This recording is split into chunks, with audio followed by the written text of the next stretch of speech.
प्यारे बच्चों, अब हम पढ़ेंगे कृषि पद्धतियाँ। अगर जो फसल उगाई जाती है उसमें कितने क्रियाकलाप होते हैं। कृषि पद्धतियाँ 7 है। सबसे पहले क्या करते हैं, हम मिट्टी की जुताई करते हैं, मिट्टी तैयार करते हैं। कैसे मिट्टी तैयार करते हैं, जैसे ये देखो एक किला है, इसमें मिट्टी क्या है, कल्टीवेटर द्वारा, बैलों द्वारा, ट्रैक्टर के द्वारा मिट्टी को पोला बनाया गया। यानी मिट्टी को उलटना पुलटना पोला बनाना, वो होती है जुताई या मिट्टी तैयार करना। पोला क्यों बनाते हैं इसको, क्योंकि जो इसके पोषक पदार्थ होते हैं वो ऊपर आ जाते हैं। और ये पोला इसलिए कि जो बीज बोते हैं ना, तो उसकी जड़ नीचे चली जाती है। फिर उसके बाद होती है बुआई। दूसरा नंबर पर है बुआई। हमने बीज बो दिया, ये मक्का बो दिया, तो मक्का का खेत है ये, तो हमने मक्का बोया। दूसरा नंबर की जो कृषि पद्धति है वो बुआई। हमने बीज बो दिया, उसका पौधा उग गया। हमने बीज बोने के लिए क्या करना है, अच्छी किस्म के बीज तैयार करने हैं और कल्टीवेटर और सीड ड्रिल मशीन के द्वारा बोई जाती है। ये दूसरा नंबर पर होगी बुआई। तीसरा नंबर की पद्धति है खाद डालना, खाद और उर्वरक। हम खेत में या तो खाद डालेंगे जो गोबर का होता है, या उर्वरक डालेंगे जो यूरिया होता है, फैक्ट्रियों में तैयार होता है। उसके बाद क्या करेंगे, हम सिंचाई के ट्यूबवेल के द्वारा सिंचाई करेंगे हम। तीसरा नंबर है कृषि पद्धति का सिंचाई। वो उधर देखो ट्यूबवेल है, हम खेतों में जो पानी देते हैं वो ट्यूबवेल के द्वारा देते हैं और नदी के द्वारा देते हैं। तीसरा खाद उर्वरक के बाद सिंचाई। उसके बाद क्या करते हैं, हम निराई करते हैं। तो क्या करते हैं, जैसे छोटे पौधे होते हैं इनमें खरपतवार हो जाता है। खरपतवार क्या होता है, जैसे ये फसल है, फसलों के साथ उगने वाले अनचाहे पौधे, जैसे ये साठी है, ये अनचाहे पौधे, इसको हम खरपतवार बोलेंगे। इसके बीच जो फसलों के साथ अनचाहे पौधे हैं जिनको हम उखाड़ते हैं उसको हम खरपतवार बोलते हैं। इसको हटाना ज़रूरी है। इसको कैसे है, या तो हम इसको नड़ाते हैं या इसमें हम कीटनाशक स्प्रे डालते हैं जिससे ये घास जल जाता है और ये फसल ऊपर आ जाती है। उसके बाद क्या करते हैं, हम कटाई। फसल जब पक जाती है तो उसको काटते हैं और कटाई के बाद क्या करते हैं, फसल तैयार होगी, कटाई होगी, तो कटाई है या तो हम थ्रेसिंग विधि द्वारा इसको निकालेंगे और या फिर हम इसको काट के थ्रेसिंग या कंबाइन के द्वारा काटते हैं। और काटने के बाद क्या करते हैं, फसल को भंडारण करते हैं। आगे दिखाएंगे भंडारण।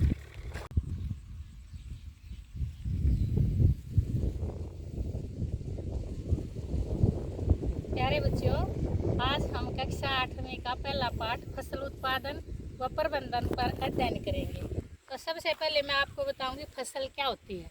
फसल होती है बेटा एक ही स्थान पर एक ही प्रकार के पौधे उगाया जाना। जैसे ये किला है हमारा, ये पूरा, इसमें सारे धान की पौध लगा रखी है। एक ही स्थान पर एक ही प्रकार के पौधे उगाए जाना। ये ऋतु के आधार पर फसल क्या होती है, 2 प्रकार की होती है। पहले कहेंगे हम फसल क्या होती है, एक ही स्थान पर एक ही प्रकार के पौधे उगाए जाना फसल कहलाता।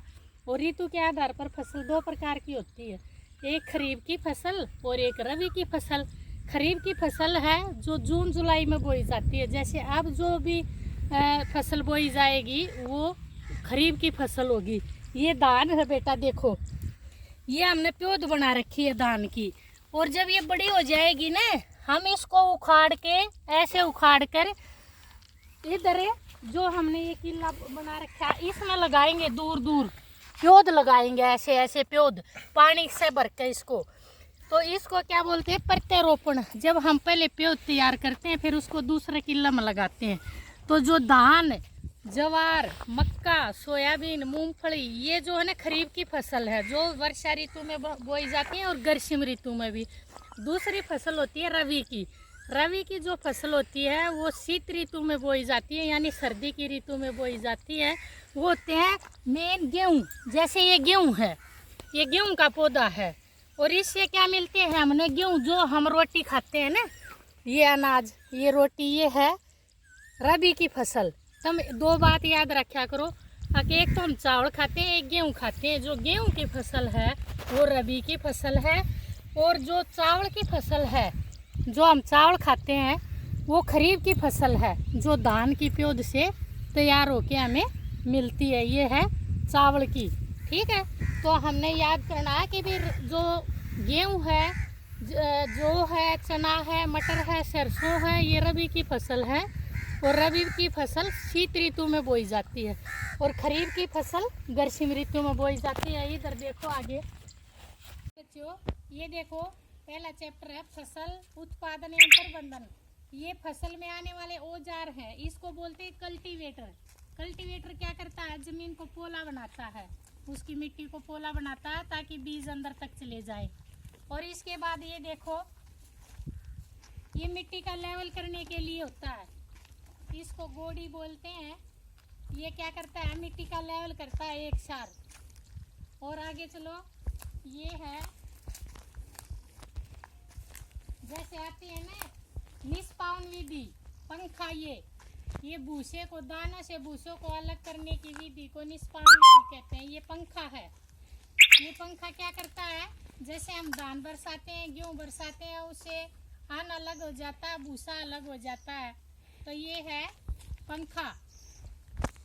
और आगे ये है जैसे किलों को अलग अलग करते हैं। ये फसल जैसे एक किला है, हमने गेहूँ बो दिए, उसमें हमने अलग अलग क्यारी बनानी है, तो इसको बोलते हैं डोला देने की मशीन। ये मशीन है जो अलग अलग पार्टीशन करती है, अलग अलग भाग करती है खेत का। और आगे चलो, आगे है ये सीडलिंग मशीन, गेहूँ बोने की मशीन। ये देखो गेहूँ बोने की मशीन है, ये सीडलिंग मशीन बोलते हैं इसको। इसके अंदर अनाज डाल देते हैं और इसके अंदर अनाज डालते हैं, अनाज पाइपों के द्वारा जमीन में चला जाता है और सीधा जितना जरूरत होती है मशीन उतना ही बीज अंदर मिट्टी में जाने देती है। तो ये है बच्चों सीडलिंग, ये हमारी गेहूँ बोने की मशीन है। और आगे दिखाते हैं गेहूँ के औजार। गेहूँ बोने के कोई भी फसल उगाते हैं,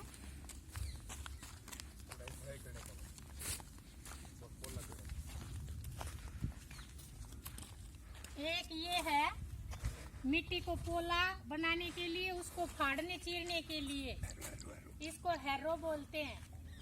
ये फसल में आने वाले औजार हैं, ये आपको पता भी होगा और मैंने आज दिखा भी दिए हैं। अब मैं बताऊंगी आपको, जो हम फसल बोते हैं उसके लिए कौन से औजारों की ज़रूरत पड़ती है। यही नहीं है कि जो ये है किसान धरना पर बैठे हुए हैं, इनको कितनी तकलीफ होती है। किसान के लिए प्रकृति और सरकार दोनों पर निर्भर होना पड़ता है। मान लो कई बार ओले पड़ जाते हैं, बारिश हो जाती है तो हमारी फसल खराब हो जाती है, कई बार सूखा पड़ता है तो भी हमारी फसल खराब हो जाती है। तो किसान क्या है, प्रकृति और सरकार दोनों पर निर्भर करते हैं। ये अपने लिए कितने औजार इकट्ठे करते हैं। तो जो फसल में उपयोग होने वाले औजार हैं, कुछ औजारों के बारे में मैं आप प्यारे बच्चों आपको मैं कुछ औजारों के बारे में बताऊंगी जो फसल उत्पादन में काम आते हैं। ये है गोड़ी जो लेवल एकसा करते हैं ज़मीन का। और ये है डोली देने की मशीन, जिससे हम क्या करते हैं, पार्टीशन करते हैं, खेत को अलग अलग करते हैं, डोलियाँ बनाते हैं, इससे मिट्टी इकट्ठी हो जाती है। ये है सीड ड्रिल, इसमें क्या करते हैं, सीड ड्रिल में बीज बोते हैं सीड। इसके अंदर सीड डाल देते हैं, गेहूँ डाल देते हैं और ये पाइपों के द्वारा ज़मीन में चला जाता है। ये है सीड ड्रिल, बीज बोने की मशीन। प्यारे बच्चों, ये है रोलर। इससे क्या करते हैं, मिट्टी में जो मोटे मोटे डले हो जाते हैं ना, मोटे मोटे, उनको फोड़ने के लिए, मिट्टी का लेवल बनाने के लिए इस रोलर को फसल के ऊपर, किले के ऊपर, मिट्टी के ऊपर ऐसे घुमा देते हैं। तो क्या है, वो मिट्टी है ना थोड़ी चूरा चूरा होके पोली बन जाएगी। ये है रोलर जो मिट्टी को, फसल को के लिए चलाते हैं, किले का लेवल करने के लिए, एक सार करने के लिए, मिट्टी को उपजाऊ बनाने के लिए इसको चलाते हैं। प्यारे बच्चों, ये भी फसल में आने वाला एक औजार है। इसको क्या करते हैं, धरती को चीरते हैं, फाड़ते हैं। इससे फाड़ने से क्या होता है, जैसे कल्टीवेटर होता है, ये भी ज़मीन को पोला बनाती है, उलटती पुलटती है, जिससे जो नीचे पोषक पदार्थ हैं वो ऊपर आ जाते हैं, ताकि जो बीज की जो जड़ है, पौधे की जो जड़ है नीचे चली जाए, तो इसको बोलते हैं हिर्रो या कल्टीवेटर की तरह ही होती है। ये भी फसल में आने वाला औजार है। ये फसल मिट्टी को तैयार करने में काम आता है। प्यारे बच्चों, ये ट्रैक्टर है। ये क्या करता है, पहले तो बैलों से जुताई करते थे, अब ट्रैक्टर से फसल तैयार करते हैं, मिट्टी को तैयार करते हैं। ये भी फसल में उत्पादन में औजार है जो हमारे फसल के लिए काम आता है। तो सातवां जो कृषि पद्धति का है वो है भंडारण। पहला क्या बताया था मैंने, सबसे पहले मिट्टी तैयार करना, उसके बाद बुआई करना, उसके बाद खाद और उर्वरक डालना, और उसके बाद सिंचाई, फिर निराई, लास्ट में क्या है कटाई और भंडारण। भंडारण किस में करते हैं हम, हमारे घरों में सब की टंकियाँ होती है। ये देखो गेहूं की टंकी है, हमने गेहूं को बाहर सुखाया और फिर टंकी के अंदर डाला, ये भंडारण हो गया। अब हमने सारा साल जो खाना है वो इसके अंदर डाल दिया, और इसकी सेफ्टी के लिए क्या करते हैं, हम नीम के पत्ते डाल देते हैं इसके अंदर, ताकि इसमें कीड़े ना लगे। तो ये है सातवां चरण भंडारण। और